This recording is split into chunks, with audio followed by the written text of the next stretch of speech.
बिस्मिल्लाहिर्रहमानिर्रहीम अस्सलाम वालेकुम फ्रेंड्स। सो आज हम एक्सक्रीशन का सेशन स्टार्ट करने वाले हैं जो कि हमारा है सेकंड सेशन। सो आज हम पहले जानेंगे कि एक्सक्रीशन क्या है। एक्सक्रीशन है removal of the toxic unwanted material and metabolic waste, excess water, salt and toxic substance such as the drug. Body से अनवांटेड सब्सटेंस का, अनवांटेड मटेरियल का खारिज होना या जहरीले मटेरियल्स का खारिज होना या ज़्यादा जो एक्सेस अमाउंट में वाटर आ जाए या साल्ट आ जाए उसका खारिज होने को हम बोलते हैं एक्सक्रीशन। ठीक है, ये तो है ब्रॉडर वे में एक्सक्रीशन की डेफिनेशन। सो इन दी रेस्ट्रिक्टेड वे हम एक्सक्रीशन को कैसे जान सकते हैं। देखिए, द रिमूवल ऑफ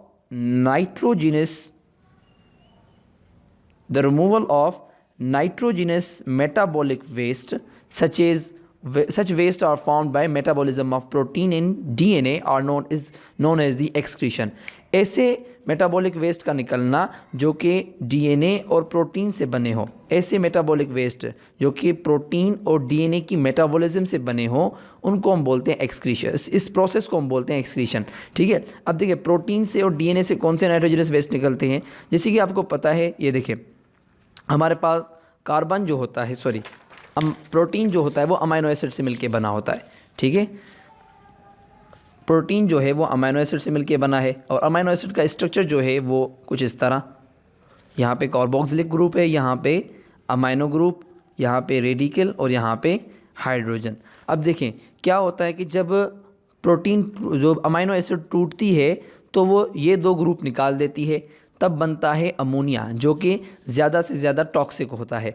ठीक है, अब इस तरह आप देखिए यहाँ पे नाइट्रोजनस वेस्ट आ गया, यहाँ पे मेटाबॉलिज्म हो रही है अमीनो एसिड की, प्रोटीन की। ठीक है, पहले तो प्रोटीन था, प्रोटीन से बने अमीनो एसिड और अमीनो एसिड से बना है अमोनिया जो कि ज़्यादा टॉक्सिक है। अब ऐसे वेस्ट मटेरियल को निकालना बॉडी से। अब दूसरी बात आ गई डीएनए। डीएनए क्या है? डीऑक्सीराइबो न्यूक्लिक एसिड, जो हमारा हेरिडिटी मटेरियल है। अब आपने पढ़ा होगा कि डीएनए जो होता है वो नाइट्रोजीनस बेसिस से बना होता है, वो नाइट्रोजीनस बेसिस से बना होता है, जैसे एडेनिन, ग्वानिन, थाइमिन वगैरह वगैरह। अब ये है नाइट्रोजीनस बेस और इनमें से जब नाइट्रोजन रिमूव होती है तब ये नाइट्रोजीनस मेटाबॉलिक वेस्ट बन जाते हैं और इनको बॉडी से निकालना ही एक्सक्रीशन कहलाता है। सो अब हम डिस्कस करेंगे एक्सक्रीशन इन प्लांट। प्लांट में एक्सक्रीशन कैसे होती है। अब प्लांट में एक्सक्रीशन की डेफिनेशन क्या है? Removal of all harmful substances produced in the metabolic processes from body of plant is called as the excretion. Plant में जब हार्मफुल सब्सटेंसेस बनते हैं मेटाबॉलिक प्रोसेस के ज़रिए तो प्लांट उनको अपनी जिस्म से रिमूव कर लेता है। सो इस प्रोसेस को हम बोलते हैं एक्सक्रीशन इन प्लांट्स। अब प्लांट एक्सक्रीशन जो है वो कम करता है। प्लांट के लिए एक्सक्रीशन जो है वो प्लांट में कोई भी स्पेशल एक्सक्रीटरी ऑर्गन नहीं है। अब ऐसा क्यों है? Because the rate of excretion is very low due to, ठीक है, उसमें एक्सक्रीशन नहीं होती। उसकी एक वजह ये है, यहाँ की इसकी तीन वजूहत हैं। पहली वजह ये है कि in plants rate of catabolic process is slow and the waste products are produced in the less amount. ठीक है, प्लांट जो है उसमें कैटाबॉलिक प्रोसेस जो हैं वो कम होते हैं। ठीक है, कैटाबॉलिक कम होते हैं, उस वजह से वेस्ट मटेरियल जो है वो लेस अमाउंट में प्रोड्यूस होता है। और दूसरी बात, these products are not accumulated in the plant body and they are used again in the anabolic processes. अब देखें, वेस्ट मटेरियल को प्लांट प्रोड्यूस तो करता है, पहली बात तो वो कम करता है वेस्ट मटेरियल प्रोड्यूस। जब वेस्ट मटेरियल प्रोड्यूस कर भी लेता है तो फिर से एनाबॉलिक प्रोसेस में इस्तेमाल हो जाते हैं। मैं आपको एक एग्जांपल देता हूँ फोटोसिंथेसिस की और रेस्पिरेशन की। अब आप यहाँ पे देख लें, क्या होता है कि जब फोटोसिंथेसिस होती है तब तब क्या होता है, कार्बन डाइऑक्साइड और वाटर आपस में मिलते हैं तो बनता है, तो आप मिलते हैं तो बनता है कार्बोहाइड्रेट। ठीक है, जब रेस्पिरेशन होती है, ठीक है, ये तो हमारे पास हो गया फोटोसिंथेसिस। और जब होती है हमारे पास रेस्पिरेशन, मींस जब एनर्जी चाहिए होती है तो कार्बोहाइड्रेट टूटता है in the presence of oxygen, तो हमें मिलता है कार्बन डाइऑक्साइड और उसके बाद हमें मिलती है एटीपी। अब ये हमारे पास प्रोडक्ट आ गए, ये होगी हमारे पास रेस्पिरेशन। ये दो प्रोसेसेस हो रहे हैं। अब क्या हो रहा है कि जब ये हो रहा है एनाबॉलिज्म प्रोसेस, वो प्रोसेस जिसमें कोई चीज़ बन रही है, ये रेस्पिरेशन हो रहा है कैटाबोलिक प्रोसेस, वो प्रोसेस जिसमें कोई चीज़ टूट रही है। अब क्या हो रहा है, ये जब चीज़ टूट रही है तब क्या हो रहा है, एक वेस्ट मटेरियल रिलीज़ हो रहा है कार्बन डाइऑक्साइड। अब कार्बन डाइऑक्साइड को प्लांट वेस्ट नहीं करता, कार्बन डाइऑक्साइड को प्लांट यूज़ कर लेता है अपने एनाबॉलिज्म वाले प्रोसेस में। सो इस वजह से प्लांट में एक्सक्रीशन कम होती है, क्योंकि ये अपने वेस्ट मटेरियल को यूटिलाइज कर लेता है। ठीक है, अब हम बात करने वाले दूसरे रीज़न के बारे में। इसका दूसरा रीज़न क्या है, in plant the nitrogenous waste, in plants the nitrogenous waste products are also used in the chemical processes. ठीक है, कि यहाँ पे जो इनके नाइट्रोजनस वेस्ट जब हमारी बॉडी में बनते हैं तो हमें नुकसान पहुँचाते हैं, पर इन्हें अमोनिया, इन्हें यूरिया फ़ायदा पहुँचाती है इनकी ग्रोथ में। ठीक है, सो ये अपनी बॉडी से इनको रिमूव नहीं करते। अब तीसरा रीज़न आ गया हमारे पास कि mostly carbohydrates are used in the metabolism. तीसरा पॉइंट आ गया हमारे पास, mostly carbohydrates are used in the metabolism process, so the carbon dioxide in the water are the produced, these products are not very harmful. ठीक है, 3 वजूहत हमारे सामने आ गई। पहली वजह ये थी कि यहाँ पे कैटाबॉलिज्म प्रोसेस जो है वो स्लो होते हैं, यहाँ पे चीज़ें टूटती कम है और बनती ज़्यादा है, और जो भी टूटती हैं वो फिर से बनने वाले प्रोसेस में इस्तेमाल होती हैं। और दूसरी वजह ये थी कि ये नाइट्रोजनस वेस्ट को भी अपने ग्रोथ में इस्तेमाल कर लेते हैं। और तीसरी वजह ये थी, ये वजह है कि यहाँ पे जो चीज़ें टूटती हैं जैसे कार्बोहाइड्रेट। ठीक है, अब यहाँ पे रेस्पिरेशन में जब कार्बोहाइड्रेट टूट रहा था तो देखें यहाँ पे अगर हमारे पास चीज़ें बन भी रही हैं तो वेस्ट मटेरियल बन भी रहा है तो कौन सा बन रहा है, कार्बन डाइऑक्साइड, एटीपी या वाटर। ये तीनों जो चीज़ें हैं, एटीपी तो यूज़ हो गया, अब कार्बन डाइऑक्साइड और वाटर जहाँ बच गए, ये इतने हार्मफुल और टॉक्सिक नहीं है। सो इस वजह से ये एक्सक्रीशन परफॉर्म इतनी नहीं करते, इनमें कोई ख़ास एक्सक्रीटरी ऑर्गन नहीं है। सो अब हम बात करेंगे अगर इनमें एक्सक्रीशन कुछ होती भी है तो क्यों होती है। ठीक है, अब इनमें एक्सक्रीशन होती है, इसकी एक वजह ये कि the substance which are produced in the excess amount.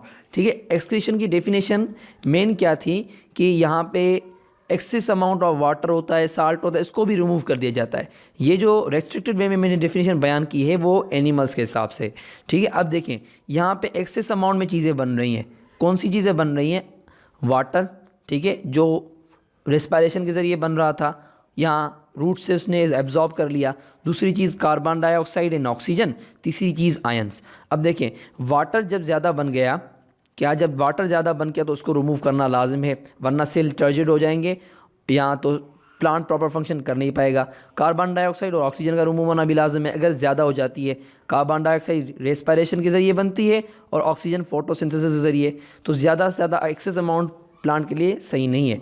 So ions भी इस तरह हैं। अब इनको रिमूव कैसे किया जाता है, पहले हम वाटर के लिए थोड़ा पढ़ेंगे कि वाटर को रिमूव कैसे किया जाता है, फिर हम पढ़ेंगे कार्बन डाइऑक्साइड के बारे में और ऑक्सीजन के, और थर्ड हम पढ़ेंगे कि आयन को कैसे रिमूव किया जाता है। अब रिमूवल ऑफ एक्सेसिव वाटर को, ज़्यादा वाटर को कैसे रिमूव कर दिया जाता है। वाटर को रिमूव करने के लिए 2 प्रोसेसेस अप्लाई किए जाते हैं, एक है हमारे पास ट्रांसपायरेशन, दूसरा है गटेशन। अब ट्रांसपायरेशन और गटेशन क्या है, हम बढ़ते हैं ट्रांसपायरेशन और गटेशन। अब देखें, ट्रांसपायरेशन एक प्रोसेस है जिससे extra amount of water remove होता है। ठीक है, दोनों प्रोसेसेस जो हैं, गटेशन या ट्रांसपायरेशन, दोनों से ही extra amount of water remove होता है from the body of plant. ठीक है, यहाँ पर भी यही काम हो रहा है, from the body of plant. फ़र्क क्या है इनमें, फ़र्क ये है कि ये in the form of vapours हो रहा है और ये in the form of small droplets हो रहा है। ठीक है, ये डायरेक्ट जो है वो पानी निकल रहा है, और ये जो है डायरेक्ट, ये जो है एनर्जी लगा के पहले वाटर को वेपर्स में कन्वर्ट करता है, फिर जाके ट्रांसपायरेशन होती है। और ट्रांसपायरेशन जो होती है वो स्टोमेटा ऑफ लीव्स के ज़रिए होती है। और दूसरी बात, ट्रांसपायरेशन होती है दिन के वक्त। अब उसके बाद दूसरी बात क्या है कि ये प्रोसेस जो है वो एनर्जी रिक्वायर करता है। ठीक है, प्लांट एनर्जी लगा के लिक्विड वाटर को वेपर्स में कन्वर्ट करता है, उसके बाद जाके ट्रांसपायरेशन होती है। और जो ये वाटर रिमूव होता है, ठीक है, ये जो वाटर रिमूव होता है वो होता है ट्रांसपायरेशन में, वो होता है प्योर, वो प्योर वाटर होता है, उसमें कोई भी साल्ट वगैरह नहीं होते। थोड़ा आप समझ लें, देखिए जो हमारे पास ट्रांसपायरेशन होती है वो कुछ इस तरह से होती है। देखें, ये हमारे पास लीफ है। अब लीफ में क्या होता है, जब उस पर ज़्यादा लाइट या ज़्यादा उस पर हीट पड़ती है तब क्या होता है कि ज़्यादा हीट पड़ने से अंदर का जो पानी है वो एनर्जी की वजह से, देखिए वो हीट की वजह से, वो एनर्जी की वजह से या हीट की वजह से, ज़्यादा एटीपी की वजह से वाटर से वेपर फॉर्म में तब्दील हो जाता है। सो अब क्या है कि पानी को इससे रिमूव करना है, ठीक है। रिमूव कैसे करेगा? सो ये पोर्स के होते हैं, लीफ में एक पोर्स होते हैं जिनको हम बोलते हैं स्टोमेटा, ठीक है। अब इन स्टोमेटा के ज़रिए पानी जो है यहाँ से खारिज होगा। इस तरह से ये ट्रांसपायरेशन करते हैं। और इसकी मेन बातें आपको याद रखनी है, ये डे टाइम पे होती है और ये एनर्जी रिक्वायर करती है। जाहिर सी बात, जब सूरज की रोशनी उस पर पड़ेगी तभी जो है पानी कन्वर्ट होगा वेपर्स में। अब दूसरी बात आती है गटेशन की। गटेशन क्या होती है? When water is removed from plant body in form of small droplets. अब वाटर रिमूव तो हो रहा है मगर वेपर फॉर्म में नहीं, स्मॉल ड्रॉपलेट्स फॉर्म में। सो इस प्रोसेस को हम कहते हैं गटेशन, ठीक है। अब गटेशन कैसे होती है? गटेशन जो है वो होती है by the special openings called as हाइड्राथोर्स। वो हो रही थी स्टोमेटा से, वो स्टोमेटा जहाँ से गैसियस एक्सचेंज होती है वही स्टोमेटा, ठीक है। पर ये जो है ये स्पेशल ओपनिंग से हो रही है जिसको हम बोलते हैं हाइड्राथोर्स। And these are the opening without guard cell. अब क्या था, स्टोमेटा जो है वो प्लांट की मर्ज़ी से खुलते हैं और प्लांट की मर्ज़ी से बंद होते हैं। जब उनमें टर्जिडिटी लॉस होती है तो बंद हो जाते हैं, इनमें टर्जिडिटी ज़्यादा होती है तो वो खुल जाते हैं क्योंकि वहाँ पे गार्ड सेल्स मौजूद होते हैं। पर इन हाइड्राथोर्स में कोई भी गार्ड सेल्स नहीं होते और ये मौजूद होते हैं प्रेजेंट ऑन द टिप और मार्जिन ऑफ द लीफ। ये लीफ की टिप पर मौजूद होते हैं। और गटेशन तकरीबन होती है occurs at night, but in some plants it takes place at the day time. मैं आपको समझाता हूँ ये point. Because those plant grow in the tropical region, ठीक है, ट्रॉपिकल रीजन या rain forest where the rate of absorption is high because there is a high rainfall due to humidity. The air rate of transpiration is low, ठीक है। अब समझ लें, ठीक है। तो क्या हो रहा है यहाँ पे कि in some plants it takes place at the day time, ये दिन के वक्त होती है। Because those plants grow in the tropical rain forest where the rate of absorption is high because there is a high rainfall due to humidity in air, rate of transpiration is low, ठीक है। अब क्या है कि ये थोड़ा मैं आपको बात समझा लेता हूँ कि गटेशन कैसे होती है। गटेशन का तरीका होने का ये है कि गटेशन की भी लीफ के ज़रिए होती है, पर क्या होता है लीफ में कुछ स्पेशल पोर्स होते हैं जिनको हम बोलते हैं हाइड्राथोर्स, ठीक है।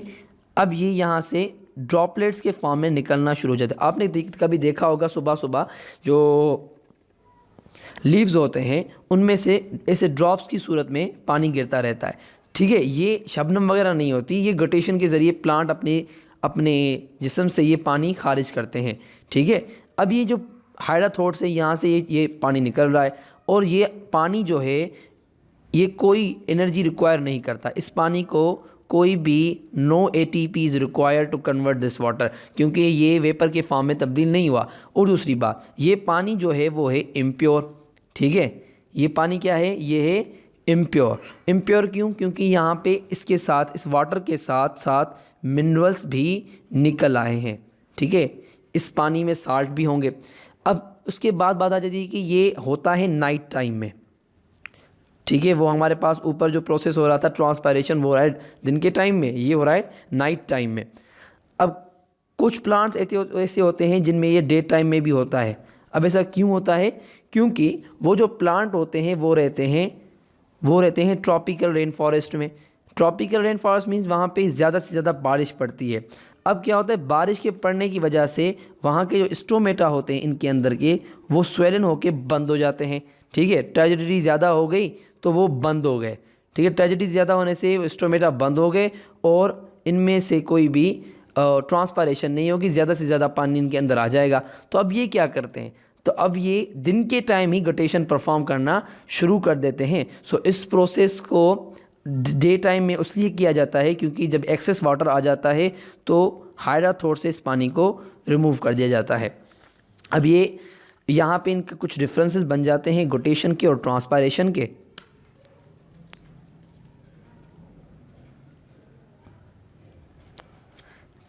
पहला जो हमारे पास डिफरेंस बन जाता है कि ये होता है वेपर फॉर्म में, दूसरा ये ये पहला डिफरेंस, और गुटेशन का पहला डिफरेंस कि ये होता है ड्रॉपलेट फॉर्म में।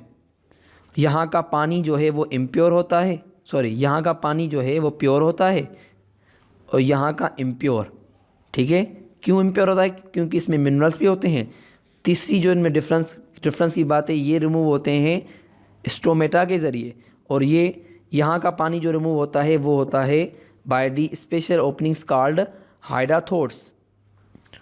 और उसके बाद चौथा डिफरेंस में आ जाता है कि ये एटीपी रिक्वायर करते हैं। ठीक है, यहाँ पे एटीपी चाहिए वाटर को वेपर्स में कन्वर्ट करने के लिए, यहाँ पे कोई एटीपी रिक्वायर नहीं है क्योंकि यहाँ पे डायरेक्ट जो है वो पानी निकल रहा है।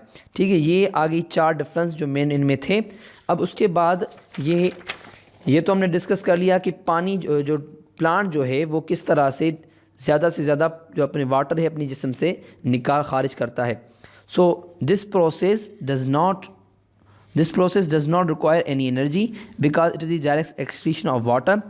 Then the water is removed by the guttation, ठीक है, इज़ इम्प्योर। ठीक है, मैं आपको बता के भी आया हूँ because it consist of the different salts and minerals. अब ये हम टोटल डिस्कस कर आए हैं कि पानी जो है वो प्लांट की बॉडी से किस तरह से जो रिमूव होता है अगर वो एक्सेस अमाउंट में आ जाए। एक तो प्रोसेस इज ट्रांसपरेशन, दूसरा हो गया गटेशन। अब बात आ जाती है कार्बन डाइऑक्साइड और ऑक्सीजन की। अब ये रिमूव होना क्यों लाजिम है? अब दिन के टाइम पे क्या होता है, थोड़ा समझ लें थोड़ा। अब दिन के टाइम पे क्या होता है, एट द डे टाइम, यहाँ मैं लिख लेता हूँ। डे टाइम जो होता है उसमें होती है फोटोसिंथेसिस। ठीक है, डे टाइम पे होती है फोटोसिंथेसिस। अब फोटोसिंथेसिस में क्या होता है कि वाटर और कार्बन डाइऑक्साइड एक दूसरे से मिलकर बनाते हैं ग्लूकोज। ठीक है, ये होती है फोटोसिंथेसिस। अब फोटोसिंथेसिस के नतीजे में बनता है ऑक्सीजन जो कि एज अ वेस्ट प्रोडक्ट होगा, क्योंकि प्लांट जो है वो दिन के वक्त रेस्पायरेशन कम करते हैं, ना के बराबर करते हैं। उस वजह से ऑक्सीजन दिन के वक्त डे टाइम में एक्सेस अमाउंट में आ जाती है। ठीक है, तो वो ऑक्सीजन को स्टोमेटा के ज़रिए रिमूव करना शुरू कर देते हैं। और क्या होता है, जब रात होती है तो ये जाहिर सी बात है फोटोसिंथेसिस परफॉर्म होगी इन प्रेजेंस ऑफ सनलाइट। रात में कोई भी सनलाइट नहीं होगी, तो ये क्या करते हैं, रेस्पायरेशन करते हैं एनर्जी हासिल करने के लिए। रेस्पायरेशन कैसे करेंगे? सो रेस्पायरेशन करने का इनका जो तरीका है वो ये है कि ये ग्लूकोज को तोड़ते हैं एनर्जी हासिल करने के लिए।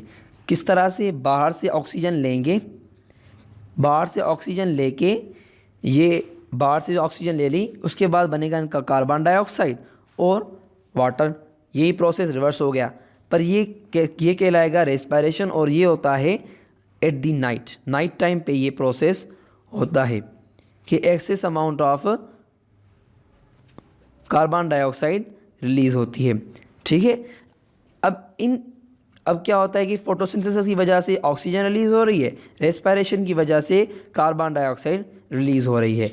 अब इनके एक्सेस अमाउंट की वजह से इनको रिमूव करना लाजिम हो जाता है। In the presence of sunlight the plant use carbon dioxide for photosynthesis and releases the O2 but oxygen. ठीक है, but in the absence of light there is a no photosynthesis and the during respiration plant use oxygen and releases the carbon dioxide. Means ये दोनों process जो है एक दूसरे के reversible है। जब लाइट होती है, जब सनलाइट होती है तो कार्बन डाइऑक्साइड इस्तेमाल होती है फोटोसिंथेसिस के लिए और ऑक्सीजन जो है वो रिलीज़ हो जाती है। और जब लाइट नहीं होती तब कोई फोटोसिंथेसिस भी नहीं होती, तो अब क्या होता है, ऑक्सीजन जो है रेस्पिरेशन में यूज़ होती है और कार्बन डाइऑक्साइड रिलीज़ होती है। अब तीसरा सब्सटेंस जो इनमें एक्सेस बनता है वो क्या होता है, वो होते हैं आयंस। अब ये हम सेकंड चैप्टर जो होगा, इससे आगे वाला जो चैप्टर होगा सपोर्ट एंड मूवमेंट, उसमें डिस्कस करेंगे कि आयंस जो है वो किस तरह से प्लांट स्टोर कर लेता है। पर यहाँ पे आपको मैं थोड़ा एक ब्रीफ इंट्रोडक्शन इसका दे देता हूँ कि आयंस जो हैं जब ज़्यादा बनते हैं, ठीक है, in the body of plant the excess amount of ions are combined with organic compound. ठीक है, जब ज़्यादा बन जाते हैं तो क्या होता है, ये ऑर्गेनिक कंपाउंड से मिल जाते हैं। Then they are deposited in the dead cells of body. तब ये क्या होता है, इनको बॉडी के डेड सेल्स में, बॉडी के dead cells means sclerenchyma cells के साथ मिलाया जाता है। तब ये आपने दरख्त का छिलका देखा होगा, बार्क में इनको डाला जाता है, या इनको दरख्त के बीचों बीच में जाइलम में डाला जाता है। तब क्या होता है, इनको डिपॉजिट कर दिया जाता है, वहाँ पे ये स्टोर कर दिए जाते हैं। सो इनको रिमूव नहीं किया जाता, पर इनको सिर्फ यूज़ किया जाता है ट्री की, प्लांट की हार्डनेस को बढ़ाने के लिए। ठीक है, सो इस तरह से ये अपने आयंस को स्टोर कर लेते हैं। अब ये था हमारा एक्सक्रीशन इन प्लांट का टॉपिक।